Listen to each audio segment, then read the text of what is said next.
वालेकुम दोस्तों, आप देख रहे हैं ऑनलाइन वीडियोस। आज की हमारी ये वीडियो है कि ऐसे एजुकेटर्स जो 2017 में जिनकी अपॉइंटमेंट हुई है तो अब उनको रेगुलर किया जा रहा है। तो रेगुलर करने के लिए उनको पीईआर की भी ज़रूरत होती है।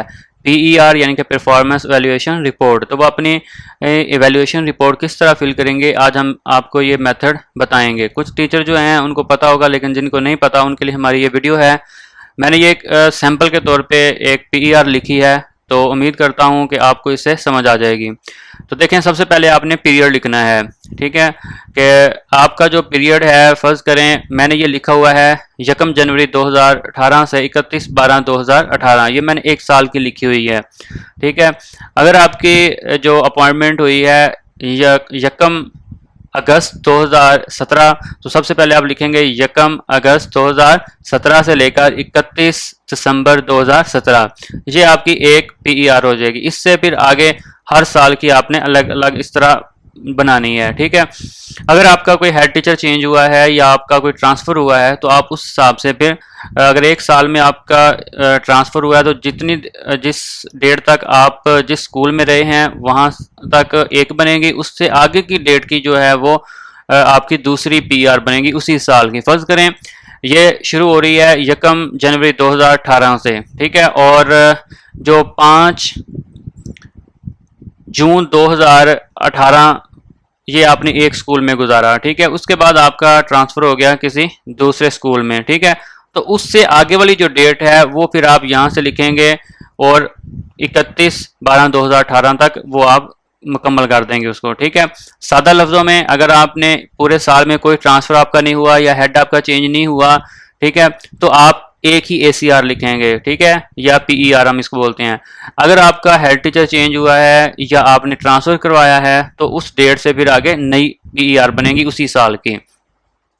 तो ऊपर आपकी डेट आ जाएगी, यानी कि वो आपका पीरियड दौरानिया आ जाएगा। उसके बाद नेम आपने कैपिटल लेटर में लिखना है, जैसा कि मेरा नाम है वकास, मैंने लिखा हुआ है वकास कैपिटल लेटर्स में। उसके बाद फादर नेम मोहम्मद यूसुफ। ठीक है, डेट ऑफ बर्थ आपकी आ जाएगी। उसके बाद डोमिसाइल जिस ज़िले का है आपका, वो ज़िला उस ज़िले का नाम लिख देंगे। ठीक है, उसके बाद जो आपका बेसिक पे स्केल है, ठीक है, प्रेजेंट मौजूदा जो है, जब आपकी अपॉइंटमेंट हुई थी उस वक्त जो आपका था वो नहीं लिखना, जो अब प्रेजेंट है। ठीक है, क्योंकि पहले जो अपॉइंटमेंट हुई थी जो 9 स्केल वाले थे उनका 14 हो गया था, जो 14 वाले थे उनका 15 हो गया। तो जो प्रेजेंट अब आपका जो बेसिक पे स्केल है वो आपने लिखना है। उसके बाद post held during the period, आपका जो डेजिग्नेशन है वो आपने लिखना है, जैसा कि मैंने ये लिखा हुआ है SCSE साइंस। ठीक है, तो आपने यहाँ पे अपना डेजिग्नेशन लिखना है। उसके बाद आपकी एकेडमिक क्वालिफिकेशन आ जाएगी, आपने जिसमें भी एकेडमिक क्वालिफिकेशन की है। ठीक है, MCS है, BS ऑनर है, या जो भी आपकी MSc मैथ है जो है, आपने वो अपनी क्वालिफिकेशन लिखनी है। उसके बाद प्रोफेशनल क्वालिफिकेशन आ जाएगी, जैसा कि मैंने इधर BEd लिखा हुआ है। अगर आपने MEd किया है तो आप MEd लिख देंगे। उसके बाद है पीरियड सर्व, कि आपने कितना अर्सा ये जो रिपोर्टिंग ऑफिसर है जिससे आप ये लिखवा रहे हैं PCR, जिससे आप सिग्नेचर करवा रहे हैं, उनका जो दुरानिया है वो आपने लिखना है। फ़र्ज़ करें आपका एक AEO है, उसने आप उसके अंडर 2 साल रहे हैं। ठीक है, या एक हेड टीचर है उसके अंडर 2 ईयर यानी कि 2 साल रहे हैं, तो वो आप यहाँ पे उसका दुरानिया 2 ईयर लिख देंगे और आगे उसकी डेट लिख देंगे कि इस डेट से लेकर इस डेट तक या वो आप उसके अंडर रहे हैं। ठीक है, तो ये आप उसकी डेट लिख देंगे। अगर इसको ये दो जो कार्ड जो हैं, अगर इनको नाम भी लिखेंगे तो काम चल जाएगा। ठीक है, लेकिन लिख दें तो अच्छी बात है। यहाँ पे आपके सिग्नेचर होंगे, यहाँ पे डेट की जगह पे आप डेट लगा देंगे। ठीक है, आगे आ जाएगा अभी रिजल्ट। रिजल्ट आपने लिखना है। अगर आप प्राइमरी टीचर हैं, ESE साइंस मैथ हैं, ठीक है, अगर आप यानी कि प्राइमरी स्कूल में पढ़ा रहे हैं तो फिर आप सिंपल 5th क्लास का रिजल्ट लिखेंगे। ठीक है, 5th क्लास की जगह पे आ जाएगा 5th। उसके बाद सब्जेक्ट जो आप पढ़ा रहे हैं, अगर आप साइंस पढ़ा रहे हैं तो सिर्फ आप साइंस लिखेंगे, अगर आप मैथ पढ़ा रहे हैं तो फिर साथ मैथ आ जाएगा। ठीक है, अगर आप इंग्लिश भी पढ़ा रहे हैं तो फिर नीचे एक और कॉलम बना लें, क्योंकि यहाँ पे सब्जेक्ट की जगह पे जगह कम है। आप 3 सब्जेक्ट पढ़ा रहे हैं, ऊपर वाले में साइंस मैथ लिख दें और तीसरे में फिर इंग्लिश लिख दें। ठीक है, अगर आप एक और सब्जेक्ट पढ़ा रहे हैं तो फिर नीचे वाले में लिख दें आप। तो आगे जितने आपके स्टूडेंट इनरोल थे वो लिखेंगे। अब ये बात ज़हन में रखनी है, ये 2018 की आप PER लिख रहे हैं, तो 2018 में 5वीं क्लास के आपके जितने स्टूडेंट थे आपने वो लिखने हैं। उसके बाद कितने स्टूडेंट एग्जामिनेशन में अपीयर हुए वो लिखेंगे। अगर कोई फेल नहीं हुआ तो आपका 100% रिजल्ट आएगा, ठीक है, तो वो आप आगे रिजल्ट लिख देंगे। अगर आप SC साइंस हैं या आप मिडिल लेवल पे हैं, ठीक है, तो फिर आप 5th क्लास के नहीं लिखेंगे, फिर आप सिर्फ 8वीं क्लास का लिखेंगे, ठीक है। फॉर एग्जांपल आप SC साइंस हैं, ठीक है, तो फिर आप या SC मैथ हैं या आप SC उर्दू हैं, जो भी आपका डेजिग्नेशन है, यानी कि अगर आप एलिमेंट्री टीचर हैं तो फिर आप 5th क्लास नहीं लिखेंगे, ये 5th वाले सिर्फ वही लिखेंगे जो ESC साइंस मैथ हैं या ESC आर्ट्स हैं वो लिखेंगे।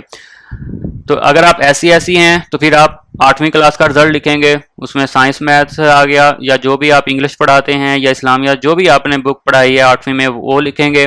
आगे टोटल इनरोलमेंट लिखेंगे स्टूडेंट्स की, और जितने वो अपीयर हुए हैं टेस्ट में वो लिखेंगे और रिजल्ट बना देंगे, ठीक है। तो ये तो था जो आपने फिल करना था, ठीक है, या जिससे आपने PER लिखवानी थी। जब इतना कुछ लिख लेंगे उसके बाद फिर आपने क्या करना है, जो आपका AEO है या फर्ज करें आपका जो हेड टीचर है वो 16 स्केल का है, SST है, तो फिर आपके जो सिग्नेचर है ये वाले जो PER है वो फिर आपका हेड टीचर लिखेगा, ठीक है, यहाँ पे सिग्नेचर हेड टीचर करेगा। अगर वो 16 स्केल का नहीं है, फर्ज करें कुछ स्कूल जो हैं वो मिडल हैं, ठीक है, उनकी जो ACR है या सॉरी जो PER है वो हेड टीचर लिखेगा, यहाँ पे सिग्नेचर वो करेगा। अगर प्राइमरी स्कूल है तो उसके जो सिग्नेचर है उसकी जो PER है वो AEO लिखेगा, ठीक है, ये बात ध्यान में रखें।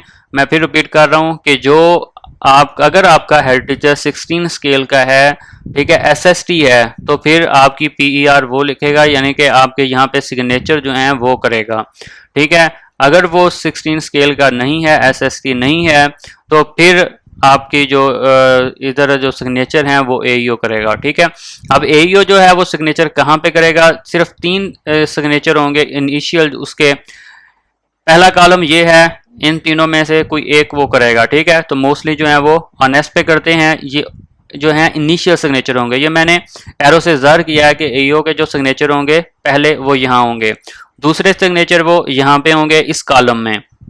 ये 5 जो है बॉक्स बने हुए हैं, इनमें से किसी एक पे लिखना है, ठीक है। वो वेरी गुड पे भी कर सकता है, गुड पे भी कर सकता है, एवरेज पे भी कर सकता है, ठीक है, बिलो एवरेज, यानी कि ये आपके क्वालिटीज़ उसने बयान करनी है कि इसकी किस किस्म की क्वालिटीज़ थी जॉब के हवाले से, ठीक है। इसके जो है जो पढ़ाने का स्टाइल, तरीका, मेथड, हर चीज़ उसने इन स्टेप से आपसे ज़ाहिर करनी है। कि अगर उसने गुड पे कर दिया कि गुड थी, अच्छी थी इसकी जो कारकर्दगी, अगर वेरी गुड पे वो करेगा तो इसका मतलब है कि बहुत ही अच्छी थी, अगर एवरेज फिर इसका मतलब है कि नॉर्मल थी, ठीक है। तो मोस्टली जो हैं वो या तो गुड पे करते हैं या फिर वेरी गुड पे करते हैं।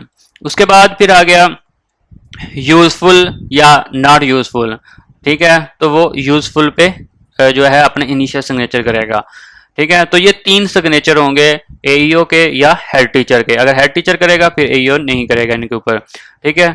तो देखें, एक ऑनेस्ट पे, दूसरा वेरी गुड पे और तीसरा जो है वो यूजफुल पे, ठीक है। ये एरो मैंने सिर्फ आप लोगों को बताने के लिए लगाए हैं, आपने ये नहीं लगाने।